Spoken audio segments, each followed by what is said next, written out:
Alright guys, so I got the leaf spring out of the truck and I'm going to start swapping out the bushings. You guys are seeing firsthand why I can't really get a project done quickly, because I take something out and I see something like this and I just have to replace it. I can't leave stuff like that alone. I'm going to replace all that old junk. The front bushing in the leaf spring gets replaced with a solid aluminum bushing, and the rear bushings had a few cracks in them, so I'm just going to replace all of those. I got these like neoprene style whatever bushings, but man, it's hot out here. It's saying it's 91 degrees in here, and I got the old porta-cool. It's just a pumping. It's doing its best to try and cool it down in here, but I think it's like 110 degrees outside right now. But we're gonna keep going. We're used to it. But yeah, I'm gonna start pressing these bushings out. Got me a ball joint press, so hopefully those won't fight me too bad. It'll come out pretty easy. And we'll get slapping these Caltracs on soon.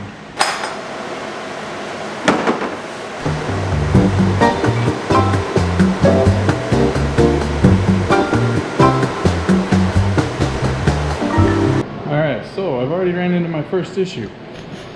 This bushing goes clear to the edge of the leaf spring, so that doesn't give me any room to put some sort of cup to receive it. So I'm gonna have to get Western with it and just start hammering on it, maybe drill out the rubber, do all those tricks. So I don't know, this could get interesting. We'll see how it goes.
So we're back on the leaf springs.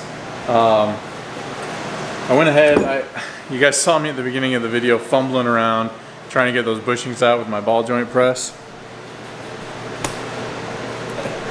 That's what I was using before, and it wasn't working. There was no way to get on there real well to press these out. So I brought this bad boy from work with me so that I can get these things out. And that thing pushed them out like nothing.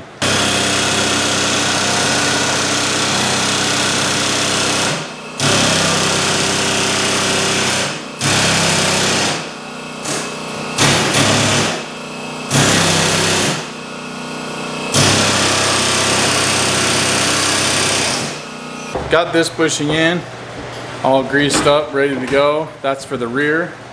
And then up in the front, we have this solid bushing. This goes up here in place of the factory bushing, and that looks way too big. Well, that's, oh, wait a minute. There's two different ones. So there's two different sizes in the kit, but I only, oh, there it is. Okay, false alarm. Yeah, that's a lot better. Yeah. That's gonna be mucho better. I don't know what these are for. Maybe I should read the instructions. When we did the Caltracs on Noah's truck, there wasn't extra bushings. But he also bought that kit used. Well, he bought it off someone, never used, but open. Maybe I should go see. Oh, okay. Yeah. It says that on Mopar's and S10, S15 applications, because OEM springs have two different size springs, OEM springs have two different size springs. I think that's supposed to say bushings. We supply two sets of bushings. The second set is not for the rear eye. It's a good thing I read that. Instructions. They do come in handy.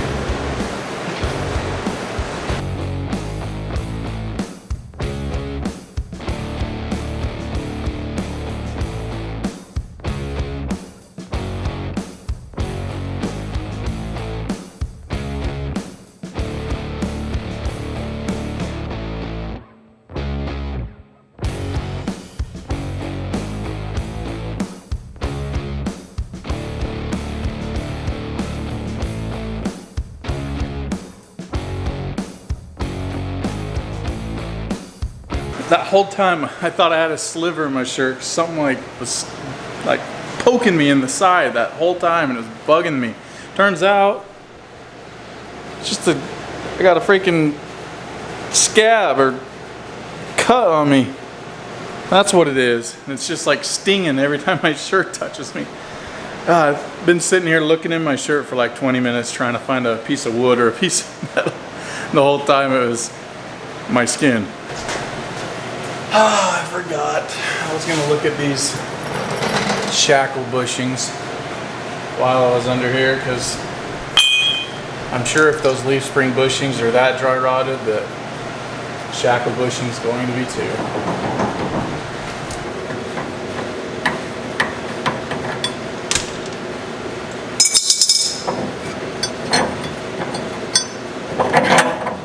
Oh yeah, she's toast, bud.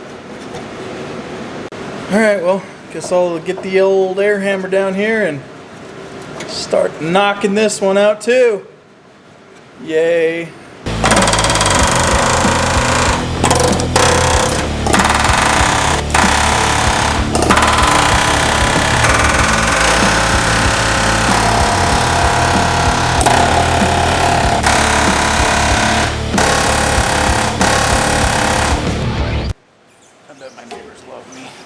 Alright, shackle bushing is replaced, shackles back in. Now we're going to throw this leaf back in.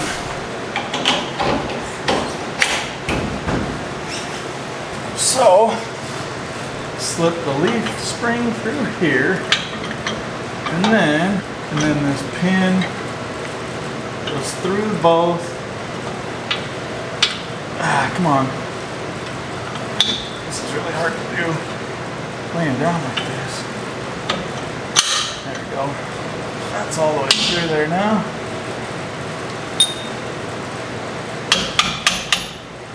Alright, so you see pin goes through both leaf spring and the bushing. This has to be on top of the leaf spring.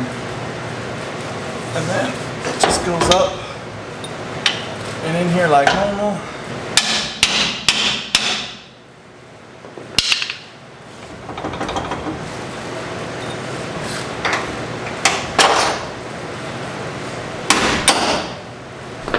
There. Just like that. So I did end up having to trim this this lower plate. Basically just cut the corners off each side.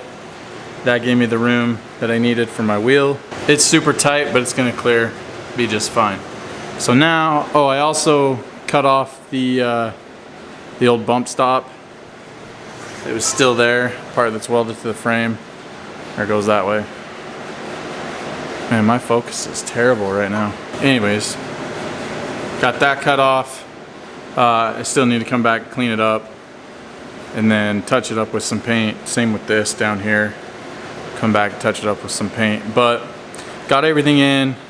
I am running a 3-inch lowering block. It would be nice to spring for, no pun intended, to spring for the monoleaf from Caltracs or Calvert Racing, but just this was in my budget and the leaf springs weren't, so this is what we're running for now. Should be all right. I know there's a lot of guys with these trucks running lowering blocks with the Caltracs and they do just fine. What's his name? Billy from Street Racing Channel also runs a lowering block on his truck, and if you guys have seen his channel, you know how fast his truck is. But anyways, I got the suspension compressed, the jack under here holding the truck up, because when you put this bar on, it's supposed to be compressed. I'm not going to set the preload or anything for right now.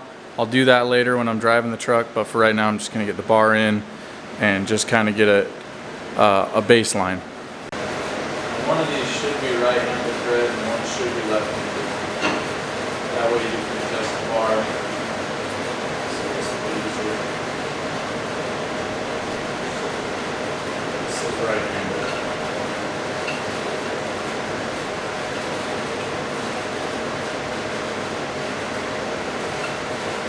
Actually, to figure out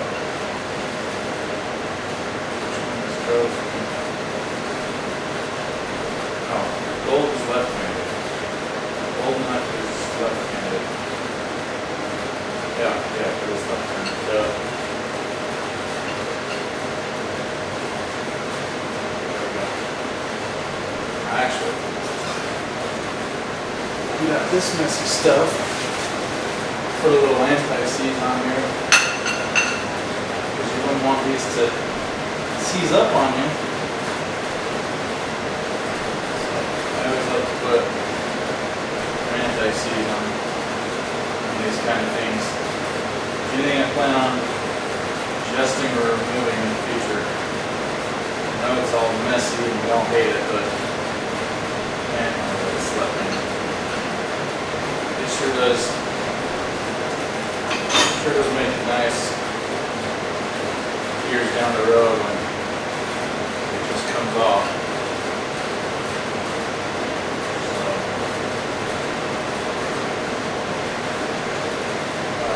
all over me. Can't ever use this stuff without getting it all over you.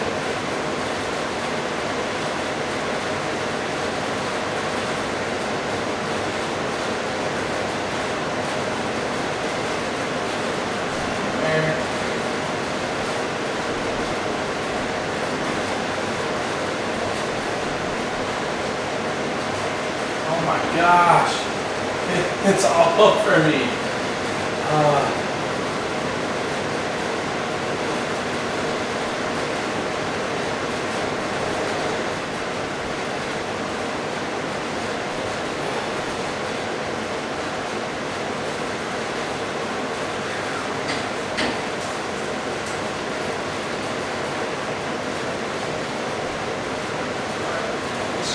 Let's just start right there for right now.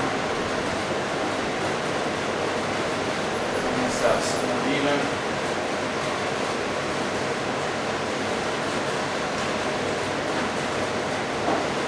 Try and get these links are these rod ends so that they look like they're pretty much even. Close.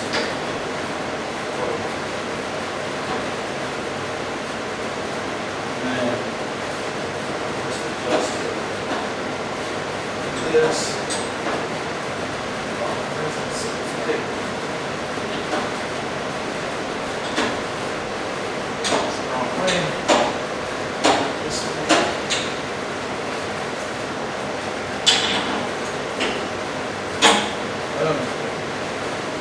Like that. Alright, so now that that's all tightened up, basically what you want to do is you want to turn this bar and watch this roll pin that's through here. And it's supposed to come down and just make contact with the leaf spring. And then that's your baseline. And then you adjust your preload from there. Now Calvert says to start with a quarter turn of preload, and then you can adjust it from there based on your needs. But for right now, I'm just going to bring it down where it's touching and leave it there for now.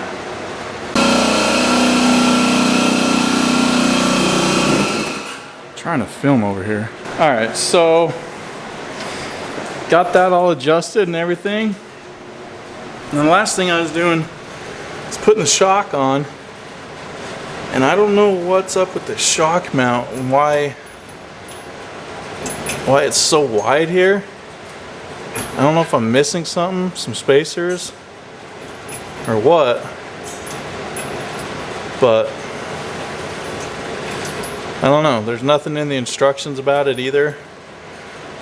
I know it's not right to leave it like that. Obviously the bolt's not tight, but I don't know. If any of you guys have put these on before and know what I'm supposed to do here, let me know. Alright guys, I've made you wait long enough for this. That's right, we're going to start the engine. If you guys follow me on Instagram, you saw a little while ago I made a post saying that you were going to hear this thing run in the next video. So this is it. Hope it starts.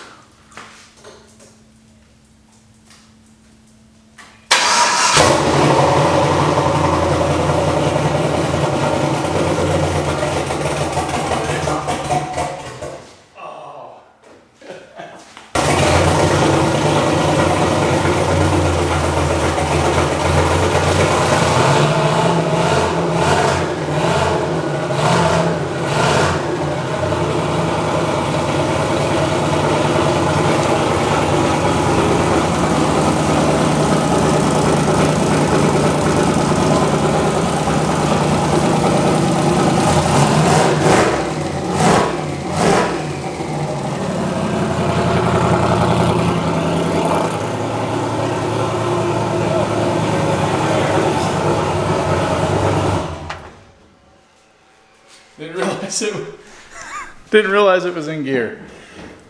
Good thing it was on jack stands, right? Hell yeah!